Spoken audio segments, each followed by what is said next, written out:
Halo, selamat pagi mahasiswa Teknik Pertanian. Pada sesi perkuliahan kita kali ini, kita akan membahas salah satu keahlian paling mendasar tapi juga paling krusial dalam gambar teknik, yaitu aplikasi sketsa. Ini bukan cuma soal coret-coret ya, tapi ini adalah fondasi dari setiap perancangan hebat yang nantinya akan kalian ciptakan. Oke, sekarang mungkin ada yang berpikir, di zaman yang serba canggih ini, dengan adanya software CAD yang luar biasa, kenapa sih kita masih harus repot-repot belajar bikin sketsa pakai tangan? Pertanyaan ini sangat wajar dan jawabannya mungkin akan sedikit mengejutkan kalian. Mari kita telusuri bersama seberapa relevan sebenarnya keterampilan ini di dunia digital sekarang.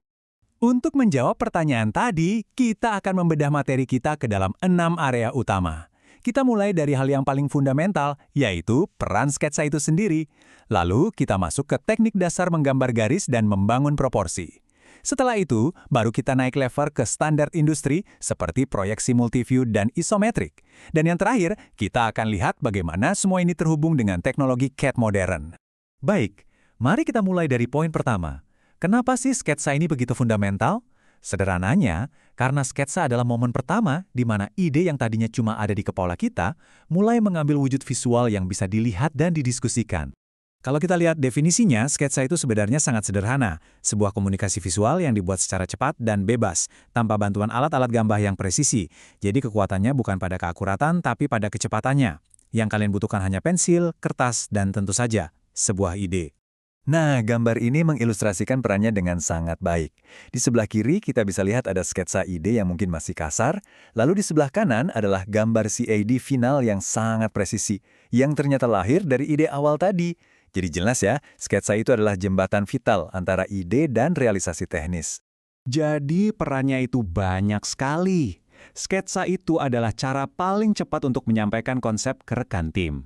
Juga jadi alat untuk kita berpikir, memecahkan masalah, bahkan jadi dokumentasi proses desain sebelum akhirnya kita menuangkannya ke dalam pemodelan digital yang butuh waktu lebih lama. Oke, sekarang kita masuk ke bagian yang lebih praktis. Perlu diingat, semua sketsa, mau serumit apapun bentuknya, itu pada dasarnya adalah gabungan dari garis-garis sederhana. Jadi, kalau kita bisa menguasai cara membuat garis yang baik, itu sudah setengah jalan. Kalian tidak perlu alat yang macam-macam atau mahal. Cukup pensil nomor 2 atau HB yang tidak terlalu runcing, dan kertas yang permukaannya sedikit kasar, jangan yang terlalu licin.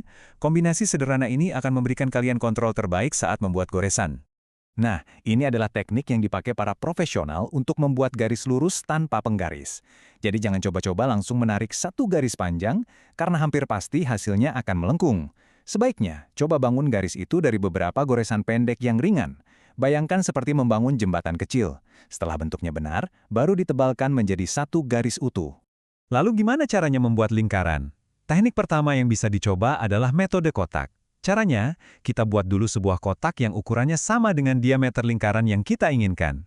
Nah, kotak ini akan memberi kita 4 titik singgung yang presisi sebagai panduan untuk menggambar busur-busurnya.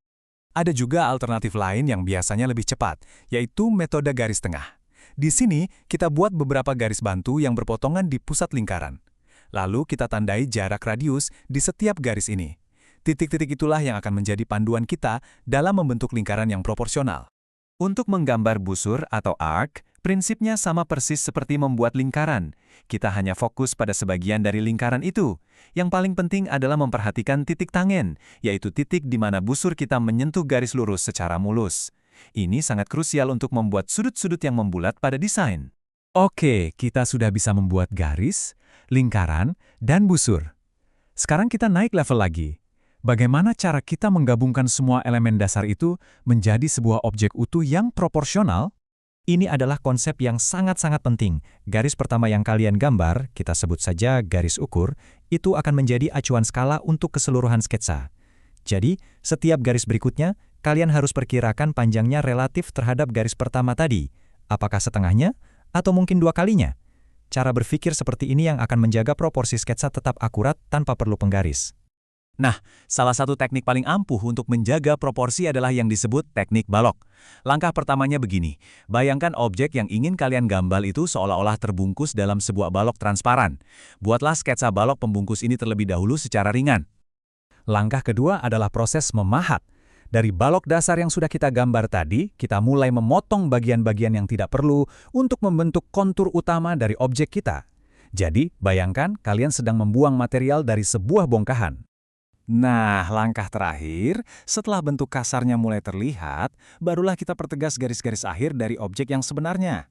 Garis bantu yang ringan tadi tidak perlu dihapus, biarkan saja. Fokus kita adalah membuat garis objek menjadi tebal dan jelas. Sekarang kita masuk ke standar komunikasi teknik yang sebenarnya.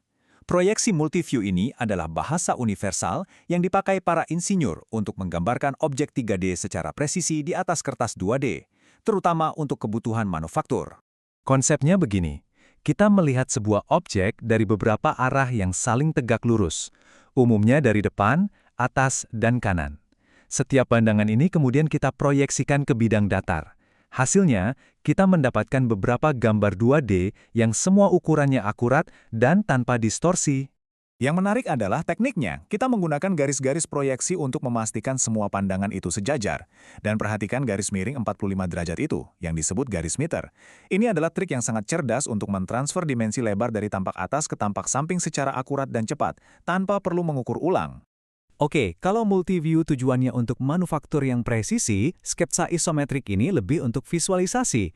Ini adalah cara yang sangat cepat untuk membuat gambar yang terlihat 3 dimensi tanpa perlu pusing dengan perhitungan perspektif yang rumit. Kuncinya ada pada 3 sumbu ini. Sebuah sketsa isometrik itu selalu dimulai dengan 1 garis vertikal untuk dimensi tinggi dan 2 garis miring 30 derajat dari garis horizontal untuk dimensi panjang dan lebar. 3 sumbu inilah yang menjadi kerangka dari gambar 3D kita. Dan coba lihat, teknik yang kita pelajari sebelumnya ternyata sangat berguna di sini. Kita bisa langsung menerapkan teknik balok di atas sumbu isometrik yang sudah kita buat tadi. Dengan begini, kita bisa membangun bentuk 3D yang proporsional dengan sangat mudah dan cepat. Nah, kita sekarang sampai di bagian terakhir yang akan menghubungkan semua yang sudah kita pelajari. Jadi, apa hubungannya semua keterampilan manual ini dengan era CAD yang serba digital? Inilah poin yang paling penting. Diambil semua software pemodelan 3D modern, langkah pertama yang harus dilakukan adalah masuk ke mode sketch. Di sana, kalian akan menggambar profil 2D, persis seperti yang kita latih dari tadi. Profil 2D inilah yang kemudian akan kalian tarik atau putar menjadi bentuk 3D. Jadi keterampilan sketsa manual kalian itu terpakai langsung di software CAD. Jadi, tolong ingat ini baik-baik.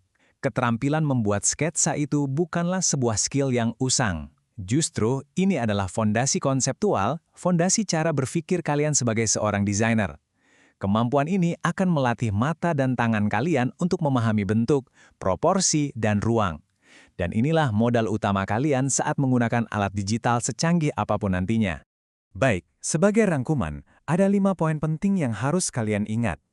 Pertama, sketsa adalah soal kecepatan komunikasi. Kedua, kuasai fundamentalnya, garis dan bentuk.